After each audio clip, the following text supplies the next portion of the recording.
ইশতেহারের প্রতিশ্রুতি বাস্তবায়নই নতুন সরকারের প্রধান চ্যালেঞ্জ। এর মধ্য দিয়ে সুশাসন নিশ্চিত করাই প্রধান লক্ষ্য। এমন মন্তব্য করে নতুন সরকারের মন্ত্রীরা জানিয়েছেন সে চ্যালেঞ্জ মোকাবেলায় তারা প্রস্তুত। মঙ্গলবারের সচিবালয় একটু অন্যরকম, অন্য দিনের চেয়ে। মন্ত্রিসভার নতুন সদস্যদের স্বাগত জানাতে ব্যস্ত সচিব সহ কর্মকর্তা কর্মচারীরা। দুপুর নাগাদ একে একে সচিবালয়ে আসতে শুরু করেন মন্ত্রীরা। এদিন দর্শনার্থীদের ভিড়ও ছিল একটু বেশি। 2009 সরকারে পররাষ্ট্রমন্ত্রীর দায়িত্ব পালন করা ডক্টর দীপুমণি গত মন্ত্রিসভায় স্থান না পেলেও এবার মন্ত্রী হিসেবে শিক্ষা মন্ত্রণালয়ের দায়িত্ব পেয়েছেন। তার সঙ্গে উপমন্ত্রী হিসেবে আছেন তরুণ মহিবুল হাসান চৌধুরী।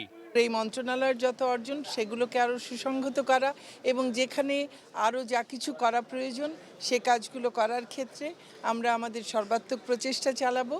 প্রথম দিন সচিবালয়ে এসে এবার মন্ত্রিসভার অন্যতম চমক স্থানীয় সরকার মন্ত্রী তাজুল ইসলাম।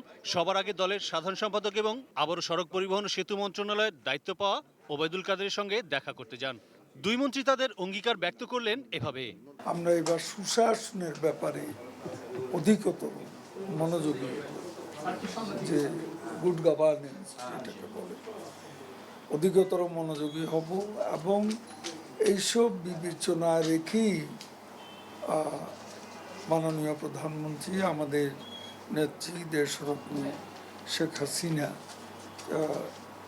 নিউ ফেসেস নিয়ে তার নতুন ক্যাবিনেট সাজিয়েছেন। আমি ব্যক্তিগতভাবে চ্যালেঞ্জ নেওয়াতে বিশ্বাসী এবং বাংলাদেশের আমাদের দারিদ্রতা, অবকাঠামোগত উন্নয়ন এবং কর্মসংস্থান, এগুলোর চ্যালেঞ্জ হলো আমাদের জন্য বড় চ্যালেঞ্জ না।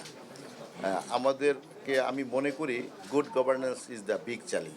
2009 সরকারে পরিবেশ মন্ত্রণালয়ের দায়িত্বে থাকা ডক্টর হাসান মাহমুদ এবার তথ্যমন্ত্রী হয়েছেন। শপথের পর প্রথম দিন সচিবালয়ে এসে তিনি বলেন, এ সরকার যে স্বপ্ন দেখিয়েছে তা বাস্তবায়ন সম্ভব। আমরা যে স্বপ্নের কথা আবার 2018 সালের নির্বাচনের আগে বলেছি, আমরা যেমন 2008 সালে স্বপ্ন দেখিয়েছিলাম, মাননীয় প্রধানমন্ত্রী স্বপ্ন দেখিয়েছিল, সেই স্বপ্নের বাস্তবায়ন ঘটেছে, রূপায়ণ হয়েছে। এখনো যে স্বপ্নের কথাগুলো আমরা বলেছি, এই স্বপ্ন অবশ্যই ইনশাআল্লাহ শেখ হাসিনার নেতৃত্বে বাস্তবে রূপায়িত হবে। এর বাইরে একেবারে নতুন কিংবা আবারও দায়িত্ব পাওয়া পুরনো মন্ত্রীদের প্রায় সবাই মঙ্গলবার সচিবালয় অফিস করেন। তবে প্রত্যেকেই যেন নতুনভাবে শুরুর বার্তা দিতে চাইলেন। আরিফ জামাল, এটি নিউজ, ঢাকা।